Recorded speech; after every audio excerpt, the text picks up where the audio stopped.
Dear Tita L, kung may isang araw na sa buhay ko na hinding-hindi ko pinagsisisihan, yon ay yung araw na nagpakabuti at nagpakabait ako bilang tita sa pamangkin ko.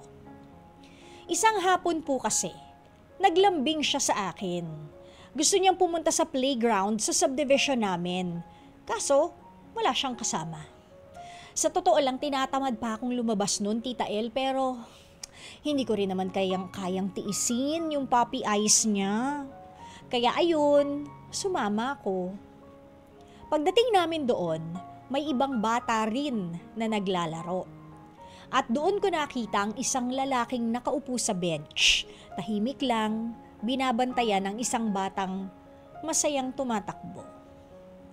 Nakita kong nagkatinginan yung pamangkin ko at yung isang bata. Tapos, parang nagkaintindihan na agad. Ilang segundo lang, naglalaro na sila, parang matagal na magkakilala. Samantalang kami ng mga bantay, tahimik lang. Wala masyadong palitan ng salita pero minsan nahuhuli kong napapangiti siya sa kakulitan ng mga bata. Dumilim na po at oras na ng uwian. Nagpaalaman na ang mga bata at naglakad kami ng pamangkin ko pabalik ng bahay. Pero pagdating namin, napansin kong may naiuwing laruan ang pamangkin ko at hindi po sa kanya yon. Syempre, kailangan naming isa ulit, Tita El. Kaya naman nag-post ako sa private group chat ng subdivision para ipaalam na may laruan kaming naiuwi. At ilang minuto lang, may nag-message sa akin. Ang bantay nga ng kalaro ng pamangkin ko sa playground. Nag-usap kami kung papaano maibabalik ang laruan. Sabi niya, pwede ko raw iwan sa guardhouse para kunin niya. Pero nagpresenta akong isauli na lang ito ng personal sa playground kinabukasan. At doon nga po nagsimula ang kwento namin. Sa tuwing binabantayan namin ang mga bata, nag-uusap na rin kami. Mula sa simpleng makulit talagang pamangkin mo, hanggang sa kamusta ang araw mo? Hanggang sa isang araw, hindi ko na lang namalayan na inaabangan ko na rin yung oras ng paglalaro sa park. Hindi lang para sa pamangkin ko, kundi para na rin makita ko siya. May halong naman to si ate? May hidden agenda na bigla? Sorry po, sumide comment. Back to the story. Hindi ko alam kung kailan eksaktong nagbago ang lahat, pero isang gabi, nag-message siya. Umawa kayo sa silya niyo, mga nakikinig, mga akla. Ako rin eh. Hindi ko pa nababasa yung story, wait. Wala ka bang bantay bukas? Baka gusto mong pumunta sa park kahit wala sila?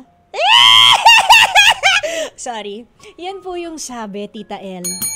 At doon ko naisip, hindi lang pala ang mga bata ang pwedeng maging magkaibigan dahil kami rin ay naging magkaibigan.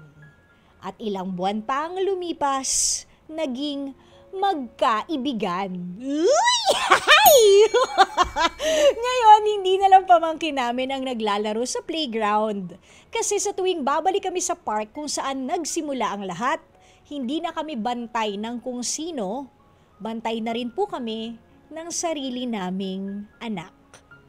Minsan talaga may love story na nag-uumpisa lang sa simpleng pangyayari. At ganun nga po ang aming istorya. Hanggang dito na lang po. Tita, samahan mo naman ako minsan sa park.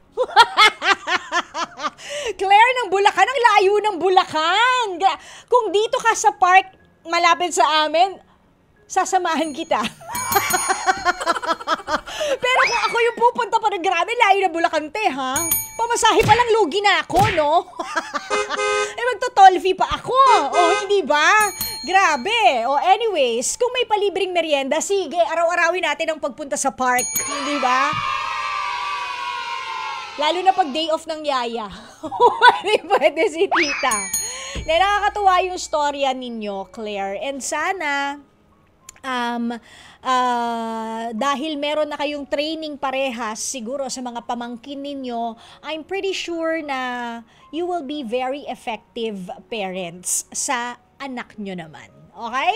So, best wishes sa inyong dalawa ng kaibigan na naging kaibigan mo. At ngayon, asawa mo na. Okay?